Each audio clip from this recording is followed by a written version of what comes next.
What's going on, guys, and welcome to March's episode of Plus Club, the show where we play the games offered on PlayStation Plus throughout the month, and at the end of the month, we talk about it after having played them throughout the month. And yeah, we're here to talk about those games. My name's Seth, and joining me today, of course, is Chevy. Chevy, how you doing? Since we just reviewed Fantasy Life I, The Girl Who Steals Time. Go check that out if you haven't had a chance to do that. And are you excited to talk about PGA Tour 2K25, Monster Hunter Rise, Slime Rancher 2, and ESO Gold Road, the games we played in March? And are you excited to find out what we're going to be playing in April? And how are you doing? Doing good. Yeah, another month with 4 games. They really laid it on there for a few months there. Yeah, this month was rough because Monster Hunter is a big game. Slime Rancher could be a big game. ESO is definitely a big game. PGA, I guess, if you're really into golf, is a big game. But then we also played a full-on JRPG. Yeah. So, and on top of my new deep interest in playing MMOs again. So it's been a rough month. Yeah, exactly that. I remember like looking at the list initially and going, "Oh, this is some good picks," which it was a very stacked month. But look, also going, those are big games. Yep. And it proved difficult, but I did do my best to play them all. So Yeah, I brushed up on 2 of them, and I played 2 of them a good amount. yeah, fortunately, 2 of them I have played in the past Yeah. as well, so it wasn't too bad. So Yeah, those are the ones that I brushed up on.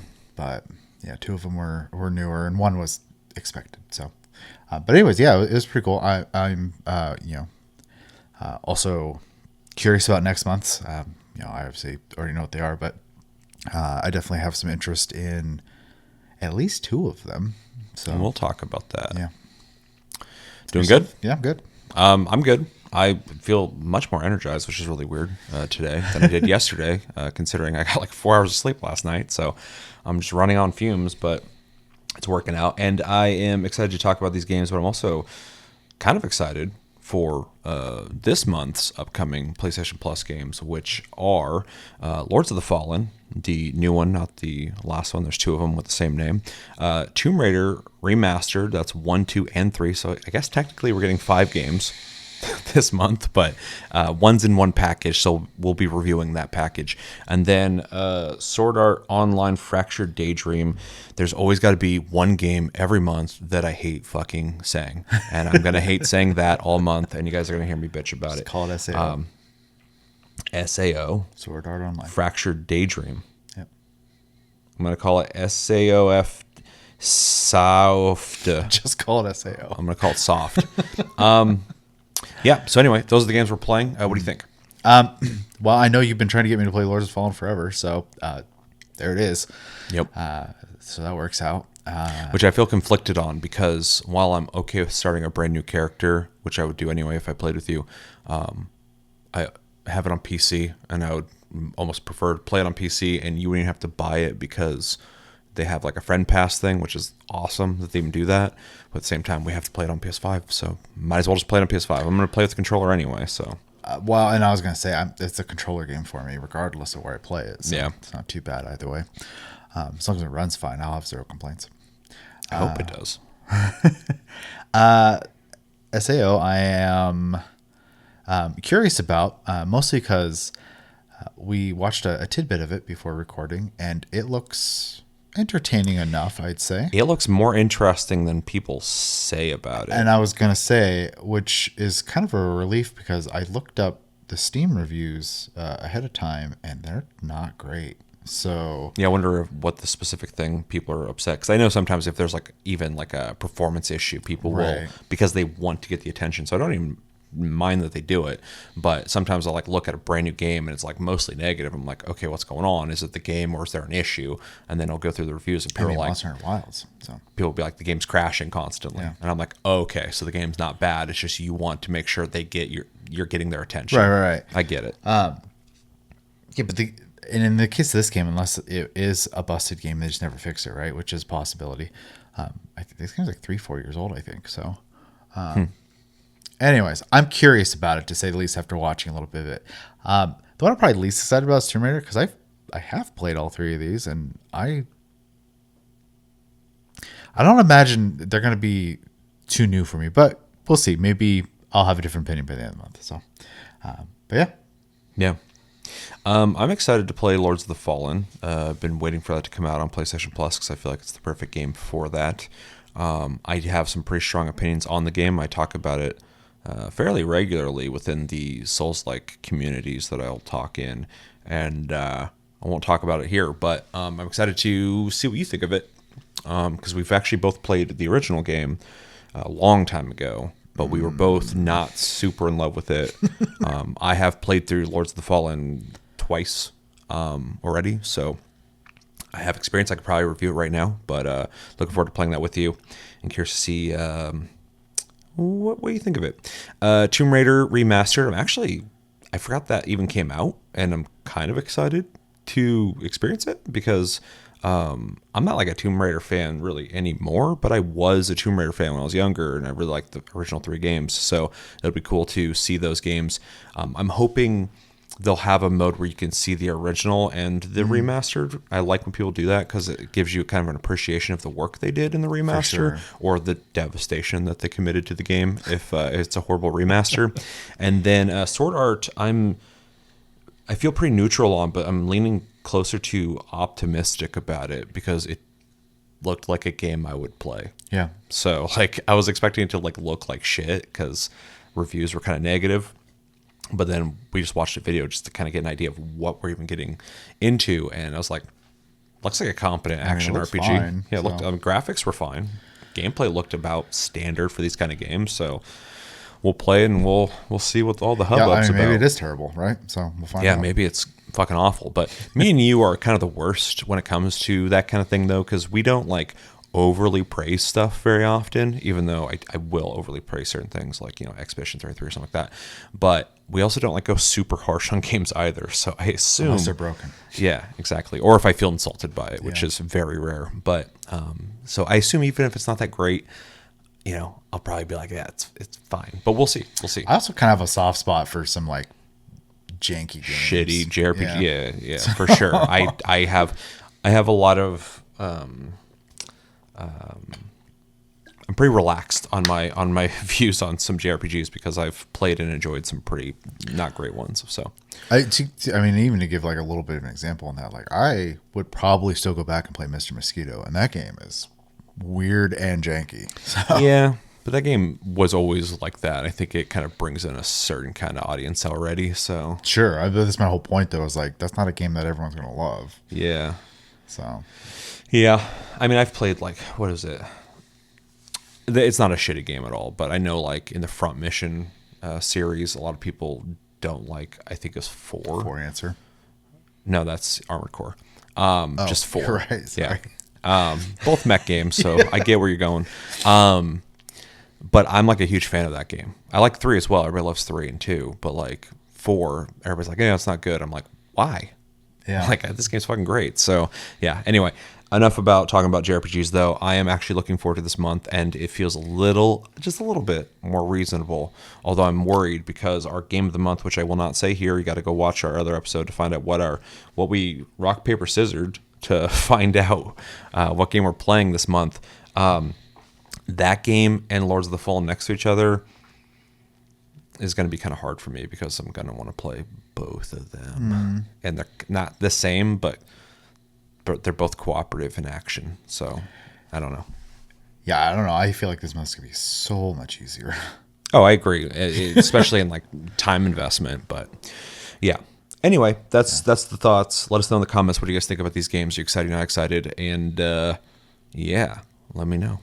All right, so we got 4 games we got to talk about. Let's start with the game we have reviewed back in 2023, and that is Elder Scrolls Online Gold Road. If you didn't get a chance to play Elder Scrolls Online, it's been out for a while, and you should check it out if you like MMOs, I guess. And it's Elder Scrolls Online. Elder Scrolls, if you don't know, is like Skyrim, Morrowind, Oblivion. Thank you. Daggerfall, Arena. Yeah, and in it you create a character, you pick a class, you pick a race. You are set into the world where you basically go from region to region, basically they'll release a new region, not religion, and there'll be a story there, and you basically go through the story of that region, completing all the things in that area. You can leave at any time, go to other places. It's very free form. The combat is more modern, but still kind of traditional in the sense that you're using like, what are macros? Hotkeys, yeah. Hotkeys, thank you. But they're kind of set up in a way that works really well on a controller.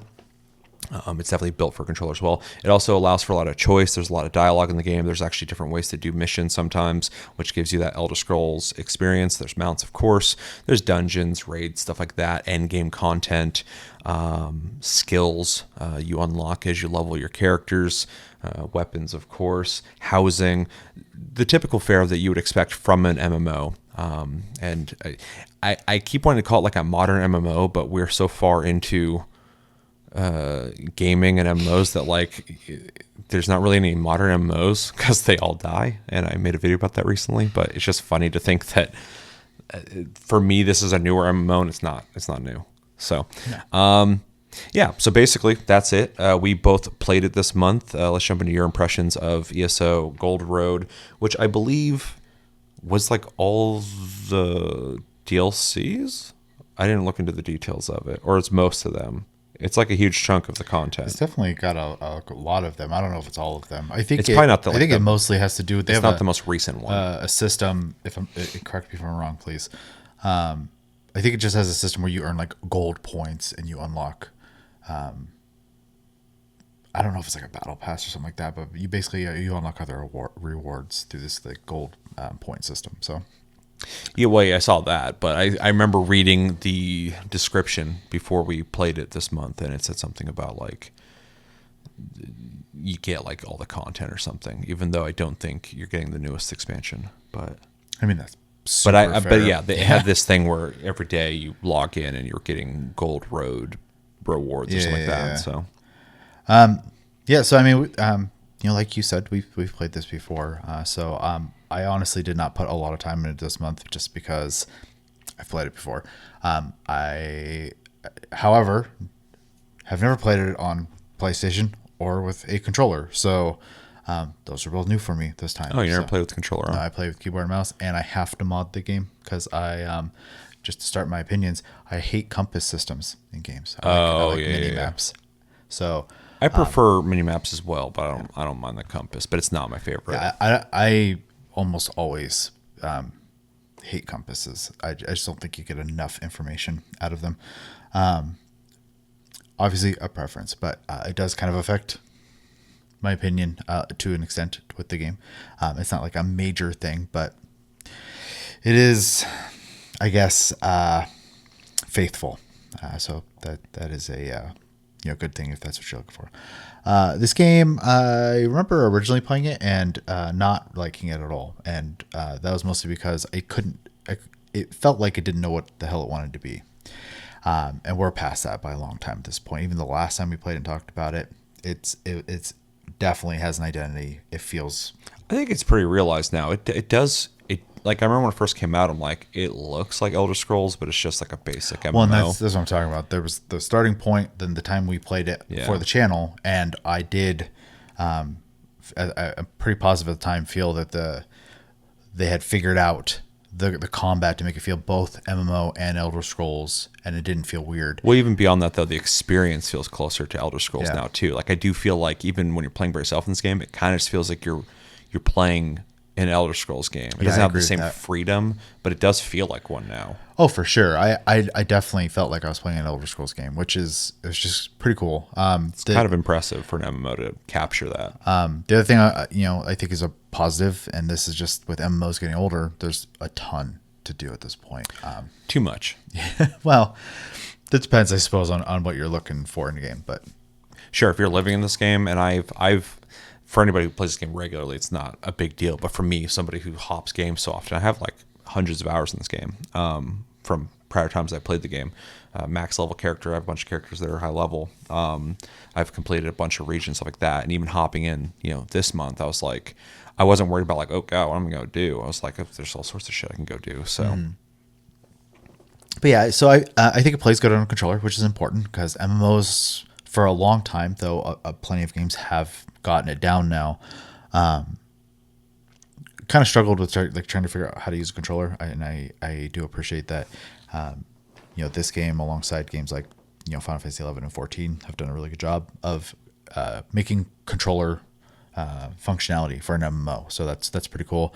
I think it's really cool though, specifically that MMOs are even trying to adapt the way they play onto controller, and as long as it works, it works. But ESO feels like it was built for a controller first, just because of how well it works on a controller, and that makes sense because Elder Scrolls plays on a controller. I think they're just trying to emulate that feeling. Right. I think they nailed it because I actually will hop in between depending on how I want to play. Like sometimes on on PC I'll play with my mouse and keyboard. Sometimes I just want to relax after work. I'll just grab the controller and just do a couple things in it like that. So yeah, I actually, out of my own choice, hop between the two control schemes. So right. Yeah. This month I did some quest. I made a new character, obviously, because my main account's on PC, and they don't do the same. have crossplay. Yeah, which is stupid. I thought they would have fixed that by now. Yeah, which is probably the biggest flaw of the game. It even asked me to link my accounts and stuff, and I did, and I still was I had to make a new character. I'm like, yeah, okay. Yeah, so I made a character. I ran around. I did some questing, and then the latter half of my gameplay, I decided to do some gathering and crafting because I hadn't really done that before. So I wanted to check out how that was. And it's a little old school with how long some gathering takes. And that's not necessarily a bad thing. I'm just kind of expressing that I was a little surprised with how long it took me to gather enough stuff to craft a handful of things. Yeah. But the crafting gathering systems, it's fine. I don't think I love or hate it. It functions. So, not a very exciting review of that, but that was my experience with it. And yeah, combat feels good. I think exploration feels good. It feels like Elder Scrolls. I think just to kind of shorten up my thoughts here, if I have two major takeaways from this, they did a good job of making you feel like an Elder Scrolls, and the fact that you can just explore every region of the world is fantastic. It's something I remember even playing the old Elder Scrolls games and waiting for mod makers to create these all these zones and make the whole world within those, and we got it in an official capacity. So that's pretty cool. Yeah, it's cool over time how much they've done, allowing you to go places you haven't been able to go in other Elder Scrolls games. Outside of the really old ones that... Well, yeah, but there's... it doesn't translate very well anymore. Most of the regions in Tamriel? Is that what it's called? I think so. We haven't been to. Yeah. So, because there's a shitload of them. And I looked at the map when I played this month, and there's still plenty of areas they haven't done yet. But I'm that's really impressive that they might potentially be able to do the whole map. Yeah. If the game's out long enough. So, which is just really cool. But yeah, overall, I think it's a good enough time. It's not my favorite MMO. It's not my favorite world, but it is a very competent and enjoyable game. So that's where I'm at. I've played the game quite a bit, and I think it's just kind of easy to play, and I think it has so much content available, and the sandbox freeform nature of the way the game plays is kind of nice when I'm in the mood for that. I do agree, though, it's not my favorite MMO, but every time I play it, I enjoy it. I like running dungeons with people. It's got a good system to hop in with random people easily, which you expect that from most MMOs now, but it's pretty seamless. But yeah, hopped in here this month, made a brand new character. I think I made a rogue or something like that, which surprisingly I don't think I've experienced a whole lot of in my actual save, or my account. So ran around for a while with that guy. I think I got to level 10 or 15 or something like that with him. That was pretty fun. The beginning area feels much more streamlined than the last time we went through it, but I also thought that I think the last time we talked about it, so MMOs, any competent MMO should try to make the introduction a little more streamlined and get you into the game quicker. I think people want you to, like, they're under the assumption that you're going to be wanting to play with your friends, something like that. So I think they want to get you out there and going. So I appreciated that. It wasn't a big slog. Yeah, things I appreciate about the game, because I did play this on PC this month as well. If you guys don't follow the channel regularly, or if you haven't been following my videos, I've been going down this like journey of playing like a lot of MMOs, and it's because of this game. I played this game and I was like, this game's solid. What other MMOs are still out, and what are they doing? And I've been like hopping around a bunch of them. And so it kind of reignited my interest in MMOs, which has been weird. But with that, I played it on PC, and I was playing my Necromancer, which is my main guy, and a couple other characters. But yeah, basically just ran around in the beginning of the game. Graphics look good for PS5. It played super smooth. Plays great on a controller for sure. It's a good experience for the most part. I don't really have any complaints, and otherwise, I keep thinking back to like my overall opinions of the game outside of this month, which I could go on and on about, but I don't really want to do that too much. But yeah, dungeon's good, combat's good, partying is good. This game does a good job too. We didn't do it this month, but this game's pretty good about getting into parties with people and running around and quest together. Some of most don't really feel like that great in terms of like questing together, which kind of sucks, because like they're social experiences, but people are always like, oh, it's about the dungeons and stuff. And it's like, I get that, but it would be also nice if we could just like run around and do quests together and shit. And I think this game does a really good job on streamlining that quite a bit. Oh, one thing I noticed, this is on the PCN, so this isn't part of my PS5 experience, but it is part of the ESO experience. Coming back as my max level character and a couple other my higher level characters, all of them got a prompt right in the beginning of the game that went like, welcome back. Do you want to do like a little crash course real quick on how to play the game again? I was like, sure. And it taught me how to play the game again real quick, but not in like a big tutorial way, just sent me to a zone, showed me how to play the game, and put me back out. And I was like, that's kind of cool, because sometimes like you leave a game like this and you come back and you're like, what was I do? How do you play again? Which is something that happened to me when I played Monster Hunter Rise, but we'll get to that. Coming back to any Monster Hunter, I'm always just like, shit, what's the buttons again? They all have different mechanics. Yeah, exactly. So so I really appreciate it. I thought it was a really thoughtful and smart system to do, while also kind of respecting my time. So yeah, anyway, don't want to talk about this game too much. I had a good time with it. It reignited my interest in MMOs, which is pretty cool. I will definitely play it again at some point. This is a game I always come back to and keep playing. And yeah, it's a solid MMO. But since our last review in 2023, I don't think my opinions have really changed too much. I think it just has maintained that it's solid. So that's good. You got anything else? Mm-mm. All right, recommendations. I would recommend this to anybody who's into MMOs, anybody who's into Elder Scrolls for sure, anybody who is into single player but also like multiplayer action games, because it does kind of feel actiony. I think it leans closer to the action than like the traditional MMO combat, but it does ride a fine line there. Anybody who's into exploration. This game has a lot to explore and a lot of things to do and a lot of stories to experience. So it's definitely worth your time there. And if you're somebody who likes to like collect a lot of things, this game's really big on like, it literally has a section called collections, and it's like everything that you're finding and getting basically throughout the game. So there's definitely I need to get everything and unlock everything and finish everything in this region thing going on there, that if you're into that, you will have so much shit to do in this game. Got any recommendations? No, I mean, you covered it's Elder Scrolls and it's an MMO. Like, those are honestly the biggest recommendations I can give for it. And if you're kind of like worried about like a payment structure, I don't think this game requires a monthly payment at all. So it doesn't require one, but I don't remember if you have to buy this game or not.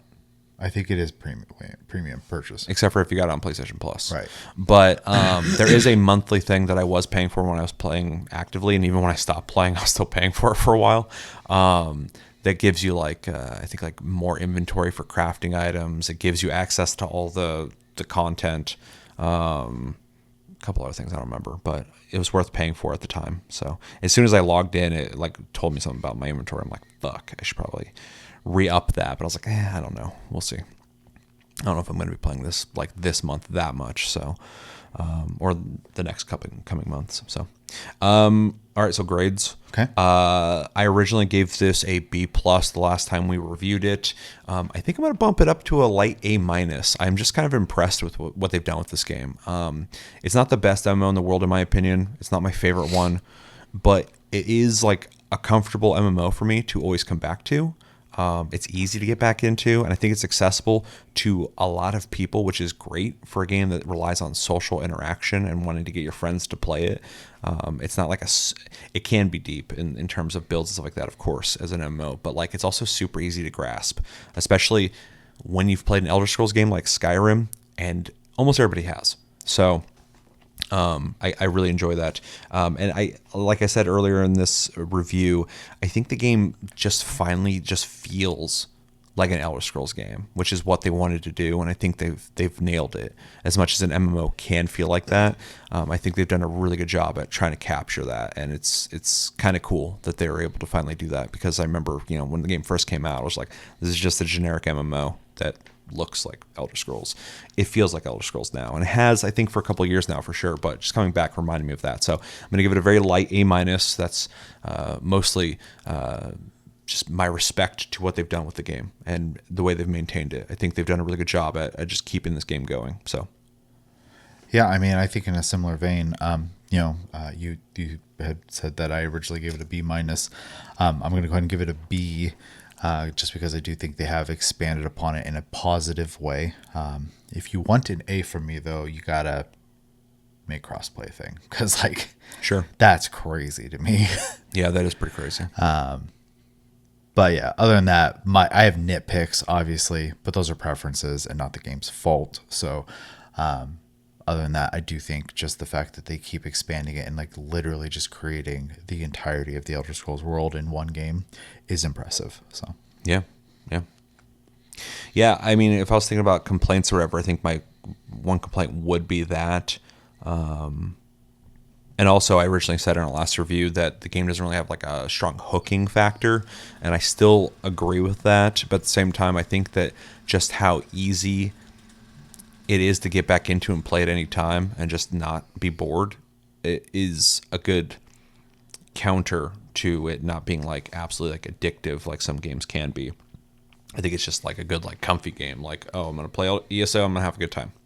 So.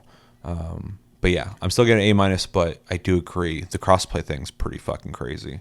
yeah, So hopefully they'll fix it at some point, or maybe they did and we just didn't see it, but I don't think so. So sure. yeah, you got anything else? Nope.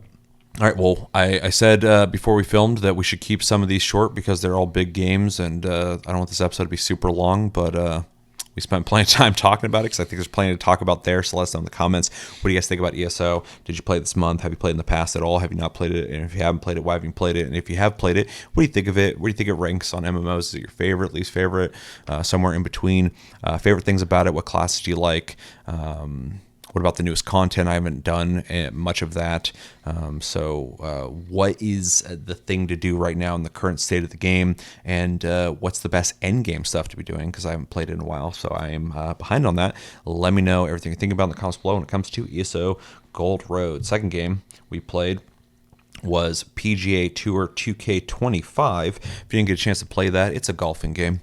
You hit golf balls, and they fly across fields and they go into holes. This has a career mode. In that career mode, it's very similar to most career modes in most sports games. I'm finding out as we keep playing more sports games. They're all made by two companies, basically. So. Yeah, you have a calendar, you go through, you do tournaments. This does have like an RPG thing going on where you are able to like upgrade your like drives, and I don't know what it's called, like your the way you hit Yeah, the ball or you whatever. get your my player points for your like your stats or whatever, and then there's also skill trees for like drives Well, or yeah. your tee and putting and stuff like Yeah, that. so you upgrade the things like I was talking about. Then there are skill trees as well, and then I think there's gear. Was that a thing, or is that just cosmetics? I thought I like got like a outfit or something that had like stats or something. I don't remember. I didn't see that at all. But yeah. Anyway, career mode. Then there's like normal modes. There's also a Top Golf mode where you. I actually kind of knew what Top Golf was, but didn't, I guess, because when I was playing, I was like, oh, this is what Top Golf is. Okay, where you just basically drive and hit the ball into designated holes and get points, basically. There's also I forgot what it's called in the career mode, but there's like gives you buffs basically, but it's like mini games that you can do. And then there's a multiplayer mode, but we didn't do that. And yeah, I mean that's it. Is there anything else I missed? It's golf. We both played it, and I'll jump into my thoughts on it real quick. This is a pretty solid golf game. Sometimes they're kind of hit or miss. True. We've played some that I'm like, this is good, and then we've played some I'm like, why'd they do it this way? And we didn't do the multiplayer, which is regrettable. Regrettable, yeah. I would have liked to see if they did the stupid version of golf or the good version of golf. There's a golf game that we had played where you hit the ball at the same time, and then whoever finishes first is designated to stare At the hole. And you can't even change your view, and the other people playing are just Such a weird choice. it was really fucking stupid, like really fucking stupid. This game, I don't know if this game has that, but I'm hoping it didn't. So anyway, we're not reviewing the multiplayer, I guess. I'll just leave that out. From what I experienced, though, I thought the graphics were actually pretty good. It's a really clean looking game, really realistic looking. The golfing feels good. It has a system that seems to be common. You basically pull the stick back and then launch it forward, but you have to do it smoothly and not like quick, because you're trying to get like a non-sloppy hit, I guess. I don't know terminology for golf, but the sweet spots. yeah. And it does feel satisfying. I've played other golf games that have similar systems, but it feels really easy to like not get it to go straight or whatever, and this feels more fair, so I appreciated that. It also has another system where you have to hit like 3 buttons at a certain way to hit the ball. I tried it for a second. I was like, I don't want to fucking do this, so I didn't do that. I mostly played the career mode, in which I did have fun with it. I did think it would be a lot funner to play it with a person, but this month was hectic, so that just didn't happen. Just like Monster Rise, we didn't play together, but we'll talk about that. And yeah, career mode was cool. I did appreciate that there's progression. I mean, golf is like so easy for me to play without any sense of progression. It is such a fundamentally simplistic human goal to just get that ball in the hole in the least amount of hits possible. Yeah. So that's like satisfying to me. It's relaxing. I can just, like when I started playing it this month, I was just like, yeah, I can play this. I can just keep playing this. This is super satisfying. But then also you start progressing, which you guys know me. I really like progression in games. I like, having rewards for the time I'm investing in things. And this game has that in the career mode, which I thought was pretty cool. Even though I did think it was weird as I was playing further, I was like, this is like an RPG. This is kind of weird. This is kind of weird for a golf game. But a lot of sports games have like RPG elements. A lot of games in general do. So I played the Top Golf. That was very simplistic. I feel like that would be better with friends as well. If you can, I'm pretty sure you can. Just because like certain areas will like light up and you're like aiming and trying to get it in there. And it feels like you would be playing with your friends trying to get like the highest score or whatever. So that could be fun. When it comes to like content, like, outfits, gloves, all that stuff, you can decorate your character. You can have your own custom character. Custom character's fine. The outfits, it looks like golf. It's golf gear. I don't really care too much. So yeah, I don't really know what else to really add to it. It's in my opinion, seems to be a pretty good golf game that is pretty good looking. And I don't really have any complaints about it. I had fun playing it. It felt fair, which is cool because sometimes I'll play a sports game and I feel like the systems don't feel good. And this felt fair and good. And I wish we would play multiplayer because maybe it has a shitty multiplayer and I'd have something to complain about. But otherwise, it's a pretty solid golf game. I liked it. Yeah. I mean, mine's gonna be real short because otherwise I'm mostly gonna repeat everything you just said. Yeah. But just as I some was trying to talk about something. Yeah. I could have been done like 5 minutes ago. my personal just like highlights of it, I agree. It's a nice looking game. It also controls very well. I picked it up instantly. Yeah. With no tutorial needed. Yep. Thank you. And I also really like a lot of times with golf games when you're picking your distance, right? You have to like toggle through different like clubs and like kind of like nail which one's going to be the best for like as close to like that full swing as possible, or you have to like kind of guess. This one does a really good job of like you just kind of use the aimer when you zoom in on it, and this ring will tell you how much power to put into your swing. So you got a target to aim for. Mm-hmm. So if like you only need to use like 65% of its ability to get to the spot you pointed at, it just puts that marker right on the ring for you, and it makes it super easy to just like figure out your swings, which I really liked. It's also super simple to switch between the different drivers or whatever the hell they're called. The golf ball hitters. And then, I mean, it has all the standard stuff that golf games have had forever. Like, for example, when you're putting, it has the grid, and every line has a green to red, slow to fast moving arrow, so you can kind of know where the hills are, how aggressive they are, and you can go through there. And it has the system that I'm pretty used to from every golf game as well, which is you get one projection on where it's going, and after that you have to make your adjustments and hope you got it correct. So yeah, it was like super familiar and like really easy to get into play. Also, when you start, it'll ask you if you want like to get in and play quickly, or if you want to like have a longer like experience. And I picked the quick option, and it still felt like a full game of golf, but I did feel like I was just going hole to hole to hole to hole. I saw that, but I just played the full game. But I was curious about how that was. It felt like a normal game of golf. There was no like fluff. You just started golfing, right? So I really liked that, actually, especially because golf is a long game. Yeah, and I feel like that's like designed possibly for like working people. Yeah, like you don't have a lot of time, but you want to play. Well, if you're doing a career, which is what I was playing, you're going to do a ton of golfing, right? So like you want to get through that career ever, you're going to have to get through those games a little quicker. So you don't have to, I guess. Speaking of the career, it's not a complaint, but it's something that I noticed in most sports games.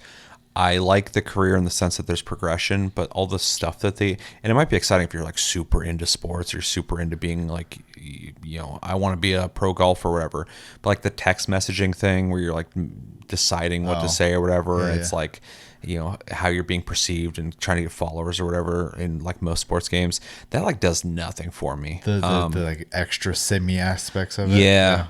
It doesn't do anything for me. So like in this game, when I start going like, oh, you want to like read all this stuff? I'm like, can I skip it? I just, let me golf, man. Let me golf and progress. That's all I care about. And you can, so it's not a complaint, just more so like, that's one thing I'm just like, eh. Yeah. And then like I can't say it apparently. You had brought up that, there was outfits and stuff like that, but they're golf outfits. I mean, that's how I feel too. I did not care how I looked. So, but the choices are there. So that is a good thing. And yeah, I wish we would have played multiplayer, but otherwise I had a good time. But I also, golf is like one of the few sports I like to play as a video game. So yeah, though I am finding out by getting sports games periodically through this channel, I can usually find enjoyment in almost every sports game, which is kind of nice to say. So yeah, I mean they're just games, so it makes sense. Like you don't have to necessarily be in a sports; just enjoy trying to achieve something and win. Yeah. So, but golf is like I said, is super basic in the sense that you're like trying to get in that hole. Soccer games I also find myself enjoying because they seem. Football is always so hard for me because it's like the amount of layers and shit. I'm like, I get it, but I don't get it. What's going on here? Because I'm not a big sports guy. But soccer, it's like get the fucking ball in the net, or hockey. And I'm just like, that's cool.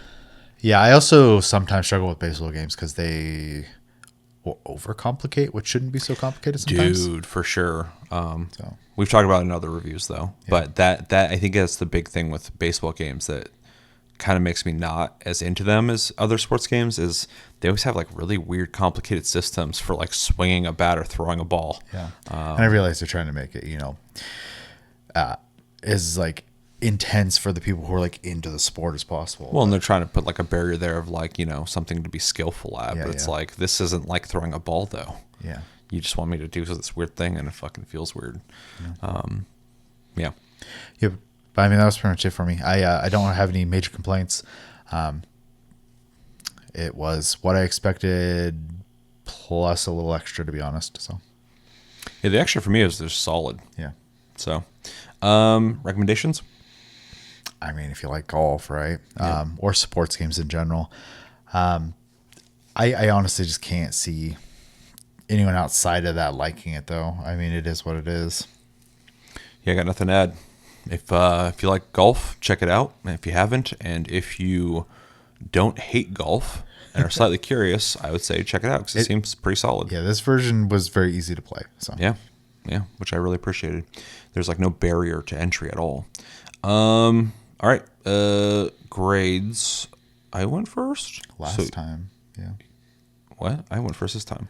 I meant the grade part. Yeah. Yeah. So you grade. I'm going to give it a pretty strong B plus. I did enjoy it. I didn't experience enough of it to give it like, because I might even go a little higher if the multiplayer is good. Yeah. But we didn't do that, and so I can't, in good faith, even humor it. So, but I don't have any complaints. So yeah, I had a good time. Yeah, B plus seems strong, but I do kind of agree that like I don't really have a whole lot of complaints about it and it's solid. So I'll probably give it a light B plus as well. I don't think I could ever give it an A minus though. It's something about like sports games. It's like it would have to be like really fucking good, and I liked it, but I wouldn't say like I loved it or anything like that. But yeah, B plus feels good, just because it was completely solid. So, and I enjoyed playing it. So. Now, if we ever try the multiplayer and it's terrible, that would maybe lower my grade. Same. So, but yeah. Anything else? Mm-mm. All right, let us know in the comments. What do you guys think about PGA Tour 2K25? Did you play? Did you not play? If you didn't play it, why didn't you play it? If you have played it, what did you think of it? If you're somebody who plays golfing games, where's this one stack up? Is there a better one? Is this the best one? I have no idea. What are some of your favorite of the golf games out there? I don't know how many there are out there, but I know there is at least one other main series, and I don't remember what it is. Tiger Woods? That's the whole thing? I have no idea these days. I don't know. Because I don't know. licensing and stuff like that changes so much. So let us know that, and let us know your thoughts in general when it comes to PGA Tour 2K25. Also, multiplayer. If you play the multiplayer, how is it? Because we didn't play it. All right, let's jump into Monster Hunter Rise. If you didn't get a chance to play Monster Hunter Rise, it's one of the many Monster Hunter games that are very popular nowadays, and you probably know what it is nowadays. Basically, Monster Hunter, you go out on hunts, you kill big monsters and big boss battles, and you get resources from those boss battles to make armor and weapons to get stronger, to fight stronger enemies. And Monster Hunter has a shitload of monsters in all of them, and a bunch of weapons with a bunch of variants of that weapon that you build up towards. In this specific Monster Hunter, you have the Palamute that you can ride. It also helps you fight. You have the Palico that also does what Palicos do, supports you and helps you fight. What else? It has the bug thing. What's that called? The bug wire. Bug wire. In this has a bug wire that you can use to get yourself into the air and move around in the air, which is really interesting as somebody who likes to play Insect Glaive, having more options to move around in the air, but also allowing everybody that freedom. That's so nice. And then every weapon has like a shtick as well with the bug wire. So yeah. What else in particular should I add to this Monster Hunter? unlike other modern Monster Hunters. This one is more akin to the old like DS ones in like its format. Yeah, it's like a hybrid of the two for sure, which is really interesting. After World came out, that they made this, and then Wilds is definitely more of like the World style. So. Yeah. So Yeah. Okay, so we both played it. You guys know it's Monster Hunter. Let's jump into your impressions of Monster Hunter Rise. yeah, so I mean, I've played this before, but it was on the Switch when it first came out. Same. And I'm happy to say, and it's not surprising to me, it plays a lot better. It looks and plays way better. It is a smoother experience. And I didn't play on PlayStation for very long. I just mostly got a feel for it, and then I hopped on PC to just play more. But I did do a couple hunts on PlayStation because I wanted to see how it felt. If it plays great. Yep. Like it just really plays smoothly. It did take me a little bit to get used to it because every Monster Hunter plays a little bit differently, and so you just kind of have to like relearn. And then I'm terrible at directions, so I had to figure out where everything was, and that was a whole process for me. But that's not the game's fault; that's me. It was really interesting hopping into this game because you were saying like the controls are different, every one of them, and this one's controls I thought the same when I played on Switch, specifically on the Switch, but on PlayStation and on PC because I also played it on both this month. The control schemes feels like a little more encumbered than Wilds and World. There's a lot more going on with it, and once you learn it, it's fine. But I both on PS5 and on PC when I had to get footage because transparency, my footage for PS5 got corrupted because for some reason when I transfer more than 3 videos at once onto my flash stick, one of the videos doesn't transfer for some reason, and then it's gone. So anyway, I had to get footage, got on PC. But anyway. The control scheme is on both. I had to like relearn it again because I did it earlier this month, and then right now I was playing. I was like, "Fuck, how do I do this again?" I'm like, "Oh shit, okay." Right. But also, it's interesting after having played Wilds, kind of seeing like their proto mount with the Palamute. Yeah. It's not as like snappy and smooth as the I forgot what they're called in Wilds, but The Chocobo. yeah, the Chocobo, which is almost too seamless. Like you hop on that bitch and you're like on and off that thing constantly, like smooth like butter. But in Rise, you have to like get the Palamute near you or run over to it and then hold B to like jump on it or circle. And then it just feels a little, and I kind of like it because the pacing reminds me of like older Monster Hunters, where everything's a little slowed down. But yeah, anyway, you reminded me of that one. I mean, I agree with you 100% on all that. The color palette is also very reminiscent of like the old DS Monster Hunters, which is nostalgic, honestly, playing it. For sure. And then the aesthetic is a very like heavy Asian inspired look, which I like. This game also has a lot more of the like fantastical designs in armors and weapons, which was lacking in World. It was something I appreciated when I played Rise first time. I think Wilds is a good mix of the two in that regard.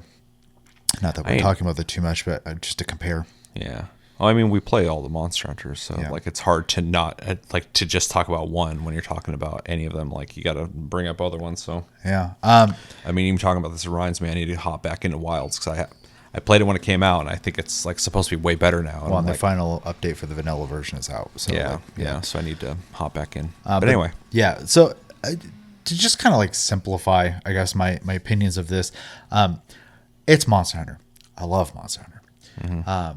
And every version of it is fun in its own way. There's things about every Monster Hunter I also don't like. And so some of my nitpicks in this is, and this is not going to go into my grade because it's by design. It's just a preference for me.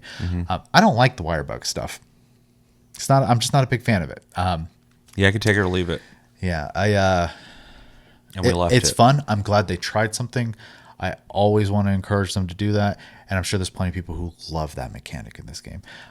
Just not for me. I honestly don't use it almost ever just because I just don't care for it. I also think their quote unquote tower defense mode is not fun. I hate it. Oh yeah. I forgot about that. So not something I look forward to doing when those missions pop up. That being said, hopping in, playing it by myself, with friends, whatever, it's Monster Hunter. I love it. The grind is so addictive. The fights are so good. I will glaze Monster Hunter until they screw it up. one day. But until then, which they haven't yet. I love the games. And even this one, as much as I could say it's my least favorite of modern Monster Hunters, that's not saying a whole lot. It's still a fantastic game. It's still awesome. So, Yeah. It's like recently I not to go on a side tangent here, but I think I made a video ranking Resident Evils or whatever. Yeah. And some people interpreted on the lower end of the ranking that I didn't like those games. I'm like, there's only like 2 Resident Evils I don't like. Yeah. I like all these games. It's just these ones are better than these great games. Like they're all good. Like, so yeah, I feel the same thing with Monster Hunter. Like and I'll get into my impressions, but Rise is great. But there are better Monster Hunters than it. Yeah. So yeah. And the best thing for me is like, if someone were to ask me to come play Monster Hunter with them, they would just have to tell me which one. Yeah. I would play. Like, You're it's gonna get that easy. general experience. So yeah, for sure. So, and that includes even going back to like the original on was that PS2. I'm sure I could go back and play that and still find fun in it. So. Oh, dude, I would love to play the original game again. But yeah, it'd be a very different experience because back then it was more about preparation. There was and a lot of stuff. prep time, yeah. Yeah, which I kind of miss. But yeah, or even going back and playing Try or something. I could definitely do that. Also, I love the Dango and the Dango song. It's fantastic. Yeah, I don't like the Dango as much as just like the meals, but I don't know. There's something really fun about them just making a giant Dango. well, it's all fun. I love how Monster Hunter does food in general. There's actually something I kind of didn't like in Wilds in the early game, how they had handled that. So Yeah. but apparently they fixed all that. I need to hop back in and find out. I should just do that. I keep talking about it. I got too much shit on my plate right now. I'm playing on most. Okay, so you got anything else? No. I basically agree with everything you said, so I don't want to really repeat most of it. This month I played it on PS5. I had also in the past played it quite a bit on Switch. I didn't ever beat it on Switch, but I played it enough. And hopping on PS5, it looks great, plays great, frame rate's so much better. So much better. It, even though it doesn't look as good as World or Wilds, and it never was supposed to, it looks way better on PS5. And then on PC, it looks even better. So it's kind of cool to see a game that was made for the Switch and played great on Switch play even better, because of course something with better hardware should play something better, and sometimes that doesn't happen, but here it did. So Capcom definitely made sure that you got the benefits of that extra power. The visual style of the game, I like. It's all Japanese stuff, which is cool. I do like that a lot of the Monster Hunters have different themes going on, and this game has a very strong theme. Wilds and World definitely look, pretty different and thematically are different, but they're also, kind of similar. But this one really stands out on its own as its own thing.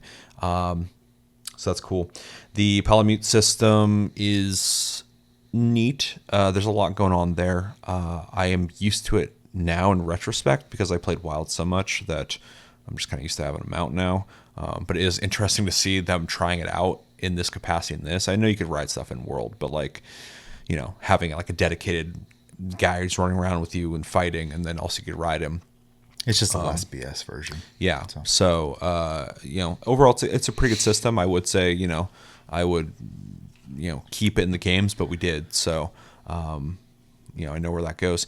I do agree with the bug wire thing. I don't dislike it, but I also don't love it. I don't think it adds a lot to the game in terms of like, oh shit, this makes things so much better. It is convenient because like I play Insect Glaive in most modern Monster Hunters, and having extra aerial control is definitely a positive.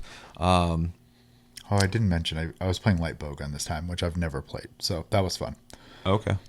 I stuck with what I know just because I knew I time wise this month I wasn't gonna have a lot of time to play this, but so I just but then you're gonna see in the footage too, because when I was getting this footage I forgot how to fucking play again, and I was like, what's the buttons?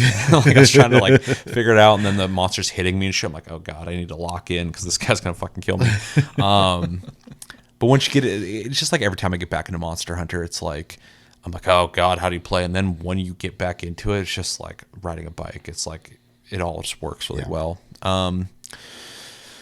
Great monster variety in this game. I'm not saying that based off of my experience this month, but just in the past when I've played the game, it has plenty. They supported it really well, just like World and Wilds. I need to play it.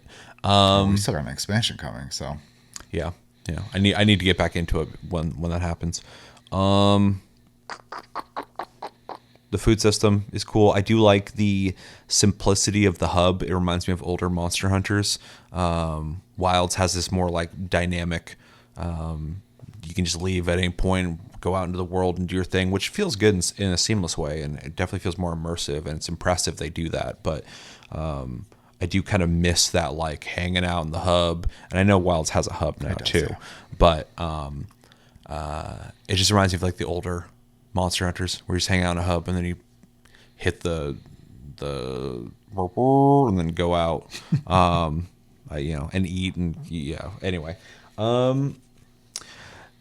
I didn't try out a lot of the weapons this month, but the Insect Glaive feels like the Insect Glaive. I was impressed back when I played on Switch how like fluid it felt, considering I feel like the Switch wouldn't be able to handle something that moves too quickly or too smoothly, I guess. But it did good there, and it feels even better here. Man, what else to talk about? It's Monster Hunter. I love Monster Hunter, and this one is super solid. It did make me want to play it more, but if I did play it more, I honestly feel like I just need to play Wilds if I want to play Monster Hunter because I'm behind on that. But I never beat this one, so I probably should do that at some point. And there's a DLC for this, right? Yeah, you have it on PC. Yeah, I bought the whole thing. So I noticed when you launched it, it's like Sunbreak or something like that. Yeah. So I'll have to play it more on PC for sure. But really enjoyed playing it, and it was a good reminder.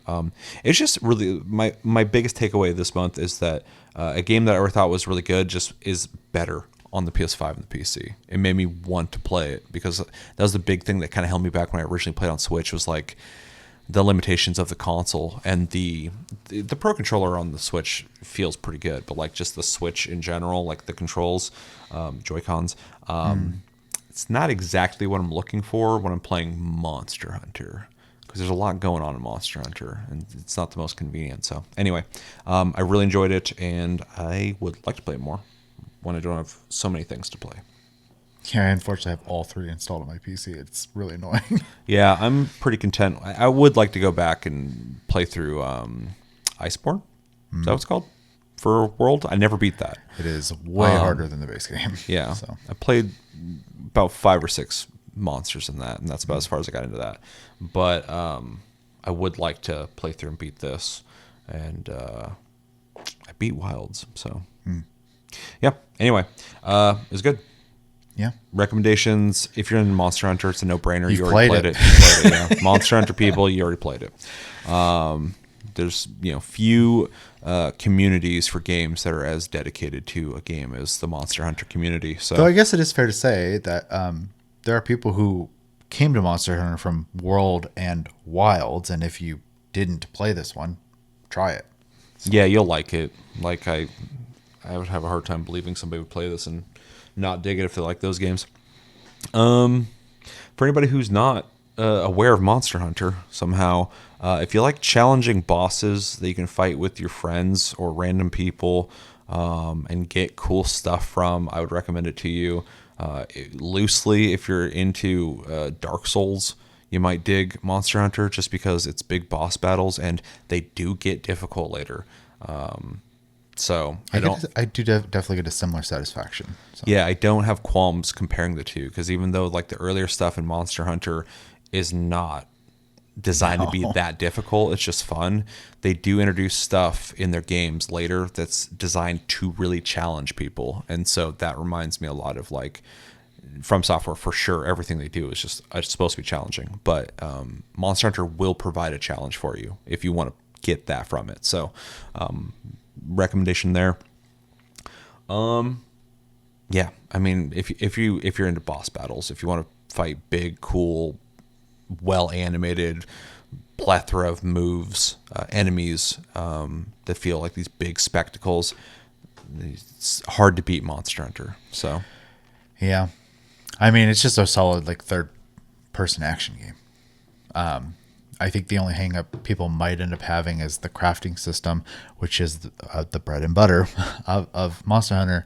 Might not be appealing to all, but I would still emphasize for you to try and get into it a little bit. So yeah, definitely feel it out. But yeah, it's not a traditional progression system, but it is progression. You just have to work at it. Because I'm not into crafting in games. I'm not really into getting resources. I'd rather give them to someone. They can do it for me. I don't want to do that stuff. But Monster Hunter, it feels exciting and worthwhile because you're doing these big fights and you finally get that piece you've been looking for, and then you get to build that new weapon and hopefully looks fucking cool and it's more powerful or has the element you're looking for or whatever. Yeah. So, grades. Do I grade first? Mm-hmm. I mean, it's got to be an A, some kind of A. But do I go A minus or A? I like how it has to be. Well, I've never played Monster Hunter that I don't love. Yeah, so I mean, that's fair. I've never beaten this one, but I really am teeter-tottering between A and A minus. I'm gonna give myself room to grow. I'm gonna give it an A minus, a really, really, really strong A minus. And when I play more, I'm sure I'll go up to A because I already kind of feel like I want to give it that, but I don't think I've played it enough compared to the other Monster Hunters to be able to confidently say that. But I mean, it's Monster Hunter. Fucking plays awesome, even with the systems that I'm not like a huge fan of. I don't hate them, and it's cool because it's a unique Monster Hunter experience that gives Rise a reason to be played. Because it's not just like, well, World plays better, why wouldn't you just play that? No, Rise has a different experience you can have. So yeah, so it still matters, and Wilds feels different. So I really like that. So anyway, really, really strong A minus, and I'm only doing that so I have room to grow. Like in terms of like if I want to give it a higher grade, I can. Yeah, I mean, I pretty much agree with that. And similarly, I haven't played the expansion for this game at all. So I also would like to give it some room to grow or potentially fall, though I really doubt that. So I'm also going to give it an A minus. And a part of that is also because it has systems that I just don't care about as much. It's not as fun for me to do like the wirebug stuff as it is to do like, and you can just not do it. The mounting system in World or whatever, or the way the mount works in Wilds and stuff like that, right? So, but anyways, solid game. I'd be really impressed if I found a Monster Hunter I didn't like. So they'd have to really fuck it up, and they just haven't done that. So though the mobile game coming out might be a contender for a Monster Hunter I don't like because it looks kind of bad to me. So I don't know, think about it. It's not even made by them, so. Yeah, that makes sense. Yeah. Okay, let us know in the comments what do you guys think about Monster Hunter Rise. Have you played it? Have you not played it? If you haven't played it, why haven't you played it? And if you have played it, what do you think of it? Let's talk broad. What do you think of it in terms of like as a Monster Hunter? Where does it stack up for you if you've played them? The other ones, in this one, what are some of your favorite things about it? Maybe least favorite things. Maybe you have complaints. What do you think about the Dango? Yep. That's what it's called. Food and favorite weapon. What's your favorite weapon in Monster Hunter? That's a hard question. Don't you normally like? I lean towards hunting horn a lot. Yeah. But I mean, I like the hunting horn. I like the hammer. I like. Apparently, I like the light bowgun because I was digging that while I was playing. I had to learn it though, which is always every weapon has their own mechanics, so it's like. Kind of challenge. I like the idea of the spear and shield. I'm just not good at it. But every time I watch someone who's good at it, it's like so cool. I in World wanted to get into it, but I was like, I don't think I'm good at this. I could get good at it, but I went back to what I'm used to. So yeah, I've just seen so many clips of people just like tanking crazy moves and like you literally get to just hang out in the monster's face the whole time. Like that's something I'm not like as a hunting horn. I'm like dodging like crazy. Like don't touch me, please. Yeah. But yeah, hunting horn is kind of my go-to. I like playing it because if you don't know for some reason, hunting horn is a blunt weapon that does actually a lot of damage and also buffs and heals people. So which is cool. Kind of cool. Yeah. So it just doesn't have the moveset like the hammer does, but they have similar base damage. So kind of cool. Yeah. Yeah, insect glaive is my favorite. Yeah. That doesn't surprise. In fact, if it didn't exist, I would say I would assume you would do dual the daggers. I used to back in the day. Even though a lot of people are like, "Oh, those are easy." It's not about the challenge; it's about the gameplay flow. I like fast-paced combat, and that satisfied that. And then Inside Glaive, I like because I like agility and movement, and it allows you a lot of movement that you're not seeing in this footage because I was trying to remember the controls, but I was getting hit constantly. I was like, God damn, dude, I gotta lock the fuck in. I also used to be a longsword player, but everyone is, and so I kind of wanted to find something else, and that's why I got into hunting horn. So Yeah. Yeah. So let us know what your favorite weapon is and your thoughts on Monster Hunter Rise in the comments below. Last game we played was Slime Rancher 2. If you didn't get a chance to play Slime Rancher 2, it's the sequel to Slime Rancher 1, which I've never played. Both games I always wanted to pull the trigger on, though, and I finally got to play it. In Slime Rancher 2, you basically have a gun that you suck stuff up with, and there are these slimes all over the place, and you suck them up, and then you bring them back to your base, you put them in cages, you enslave them, and then I forgot what they're called, plorts? They shit out plorts, I think they're called. And whatever their currency is, yeah. And you suck that up as currency. Yeah. So you capture them, you take their shit, you use it to buy things. You're able to upgrade your infrastructure, basically, cages. You can add automation to your base, resources. You don't have to go find like food. You can start growing it yourself. And then you go out and you find more types of slimes. They'll have their own currencies that they plort out, and they start intermixing and breeding and turning into different slimes. And then there are tar slimes that corrupt other slimes and become a big issue. And I just grab them and would fucking yeet them off cliffs. That's exactly what I did. Yeah, That's instantly I just start going, I was like, get the hell out of here. And there's things on the map that you can find, things that you can, like geysers or whatever, that you can start putting infrastructure on. And basically, it's a gotta catch 'em all / automation game in a lot of ways. And in a lot of ways, it kind of felt like a 3D cookie clicker to me. Anything else I should add to that? No. We both played it, and do I go first? I think I do. Yeah. Like I said before, I've never played either of these games, but I always had them on my wish list on Steam. Same. And I always thought they looked kind of cool, but I didn't really quite understand what they were. Even when I was booting this game up, I was like, I think I know what this game is, but I'm not sure. And I played it, and it wasn't exactly what I thought it was, which was kind of interesting. Same. Because I was thinking like Slime Rancher, I was thinking like it was gonna be more like animal husbandry type stuff, more like low key, like chill stuff, and this was like kind of chaotic. That you're just like sucking up like all these slimes that basically have like no value. If you have too many of them, you can start just getting rid of them, and but you're just like collecting them to make a bunch of money or whatever. And instantly I was like, oh no, this is like one of those like cookie clicker style like gameplay loops where like you just keep seeing the number go up, and they start investing in things to make number go up constantly. Yeah. But there's a bunch of cute fluffy slimes, and like there's also like big slimes you'll find that you have to feed certain things to like achieve like their objective or whatever. But Oh yeah. but I went from like being kind of interested in Slime Rancher to realizing I didn't know what the hell the game was, to knowing that what potential interest I could have had in Slime Rancher doesn't exist, but now my interest in it is like, oh, it's like an addictive thing.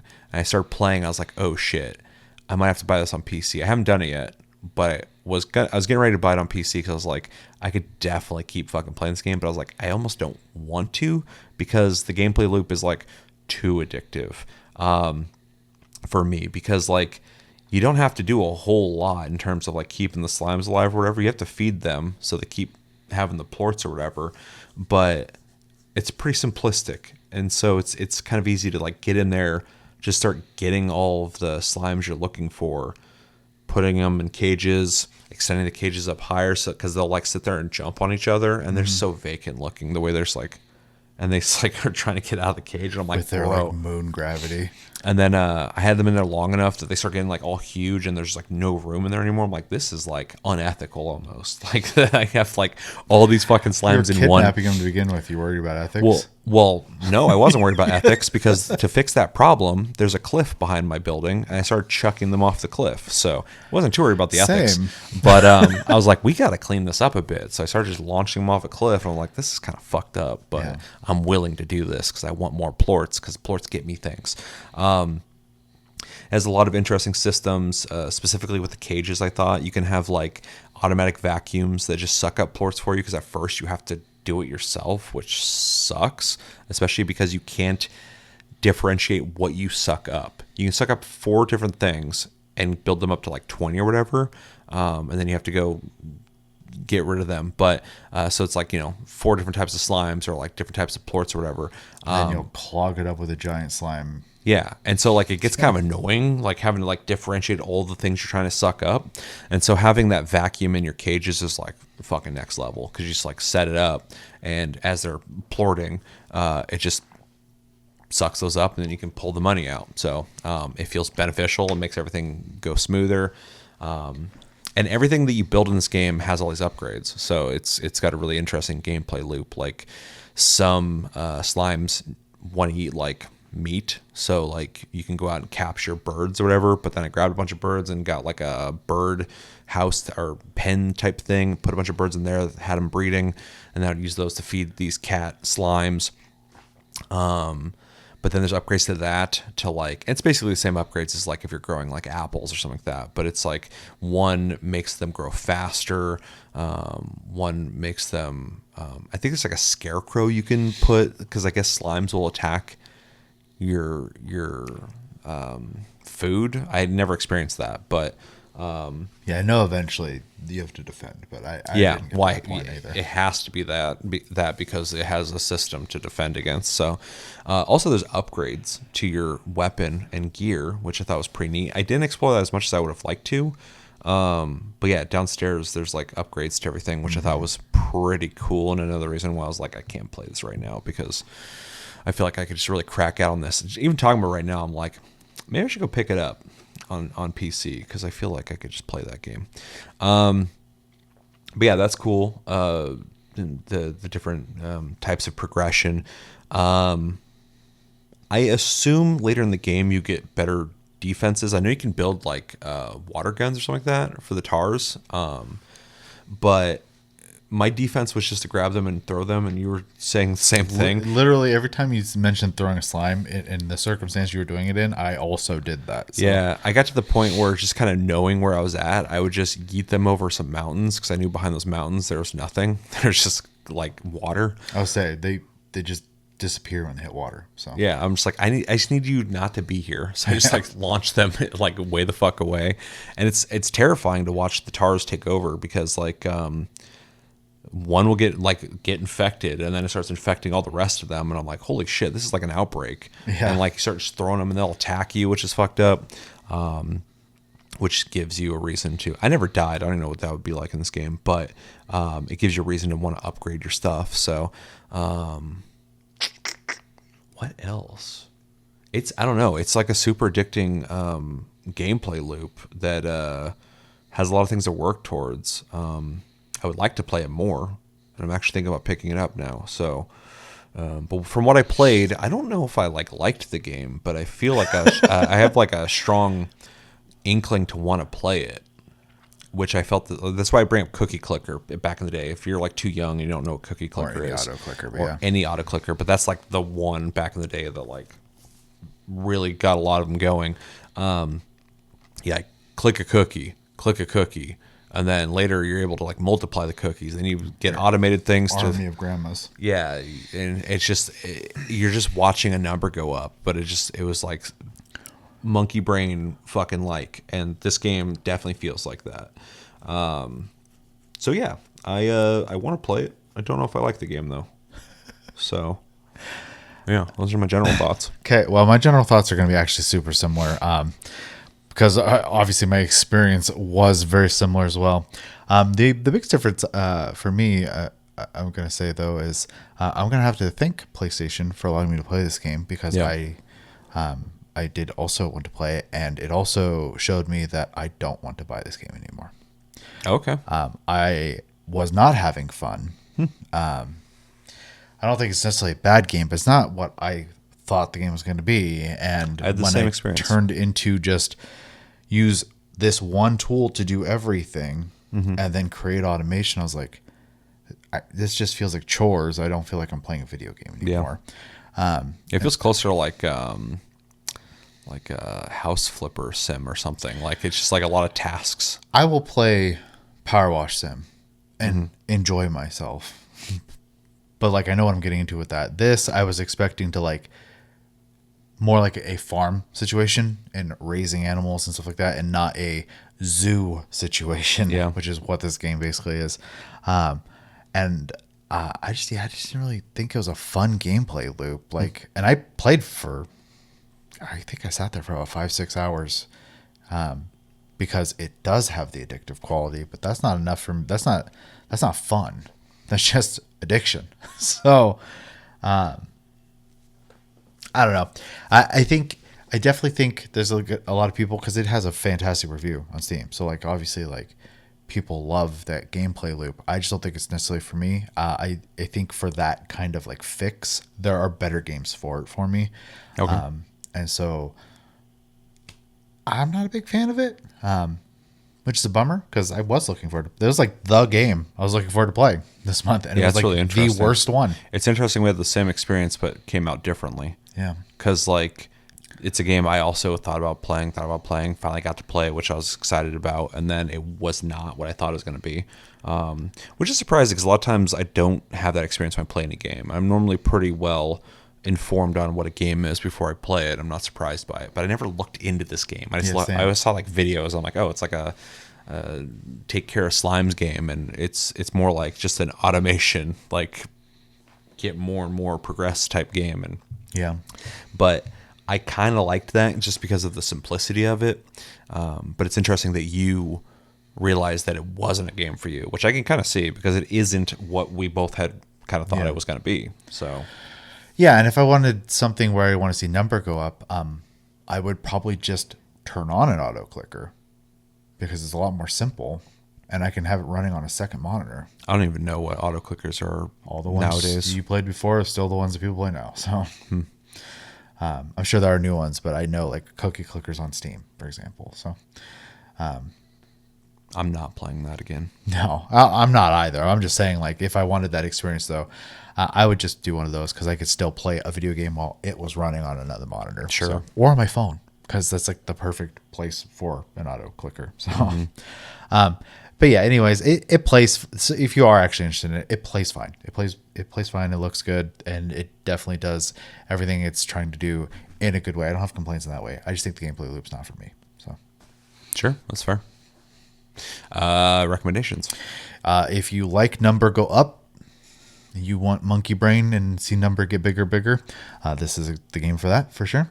If you like cute aesthetics, especially of like slimes and stuff like that, that was probably my favorite part of the game. They are adorable, and some of them are very creative, like cats and like white winged ones and the tar ones and It stuff. creeped me out when I started seeing them as hybrids, though, like the white flying ones, but they have like cat ears. I'm like, fuck is happening? Yeah. They're evolving. It's terrifying. Yeah, but I don't know. And then I think it's cute. I had a bunch of pink and yellow ones in a cage, and eventually there wasn't yellow ones in there anymore. They just became very big red ones. Yeah, and I was just like, Yeah. what the fuck is happening? It's the same with the flying terrifying. ones. They'll turn into other ones if they. Yeah, you have to be careful which ones you put next to each other, basically. It's the closest thing I've experienced to like the horror that was kind of there in the original Jurassic Park. Like this should never have happened, and now things are going awry. But instead of giant dinosaurs, they're slimes. There were slimes. I truly felt like, and this doesn't happen in games ever, I felt like I wasn't in control. I mean, for the beginning of the game, you definitely are barely in control. It got So, scary for a second. Yeah. I was just like, I don't know how to contain this until the I don't- automation happens. Yeah, or until I start killing the slimes off. which I'm Well, not proud once I of. realized I could just yeet them, the scary factor went out the window. Sure. I just saw them piling over, and at first I'm like, I don't know if the cage is going to be able to hold them for much It longer. doesn't. And then they start piling over, and then I look around, they're all over the place. I'm like, fuck is happening? Yeah, that was a problem because they were just eating all the food then. And I was like, nope, Sure. nope. You gotta go. I need that food. Or they're off like behind a fence, stuck there for like multiple days. And I'm Yeah, just they're kind of like, dumb. Yeah, they're very dumb. But I mean, they're slimes. So. Yep. Anyways, yeah, that's honestly probably the biggest recommendation I have. It is not a cozy farm game. No, I wouldn't call it that. So hopefully you weren't thinking that because I kind of was originally. Yeah, it's more like a zoo keeper kind of game. So An exploiter, because you just make money off you're these things. definitely exploiting them. Yeah. I agree. I don't think I have much else to add to it in terms of recommendations. So, did I go first? Your opinion? Yeah. Yes. So you grade. Yep. I'm gonna give it. Oh, I'm trying to be fair because the gameplay's fine. Though I do think aiming on a controller sucks for this game, but I didn't think it's so bad because it has such a wide. I mean, like for getting like specific things, it kind of sucked, but you are just kind of sucking up everything in front of you. So I don't have any major complaints outside of opinions. So I'm gonna give it a. I'm just gonna give it a B. I think it's fine. It's well made. It does what it's trying to do. I'm just not target audience. and it does feel unique, not necessarily in what it's doing to like my brain as I'm playing it, but like aesthetically and just the walk around sucking up things and collecting them, throwing them, and like it feels like it has an identity. So Yeah. it's not just like a blank slate.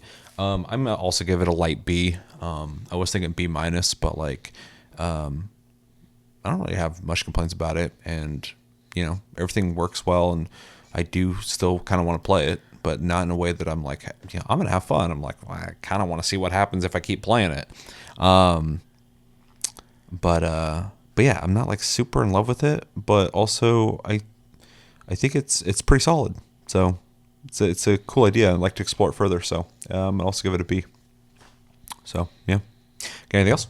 That's it. All right, let us know in the comments what do you guys think about Slime Rancher 2. If you haven't played it, why haven't you played it? If you have played it, what do you think of it? Favorite things about it, maybe least favorite things about it. Have you played Slime Rancher 1, and how does it compare to that? I saw something that said that Slime Rancher 2 is way too safe and is way too much like the first game, which I thought was very interesting because I never played the first game. So let me know what you think of that. And I know there are like different locations and stuff you can go to in Slime Rancher 2 as well. So like, what do you think about that? I didn't really explore that as much as I would have liked to. And yeah, let me know what you're thinking about in the comments below when it comes to Slime Rancher 2 and the rest of the games we played. But that's going to do it for this episode of Plus Club. As always, thank you for watching. Thank you, Shay, for joining me for this conversation. Thank you, guys, if you made it to the very end of this episode. And if you did, give us a like, give us a follow if you are new here, and share it with people. Share it with your friends. Yep. If you think they would enjoy talking about these games the way we do every month. And yeah, I think that's going to do it. I've been Seth, and until the next episode, have a good one, guys, and take it easy.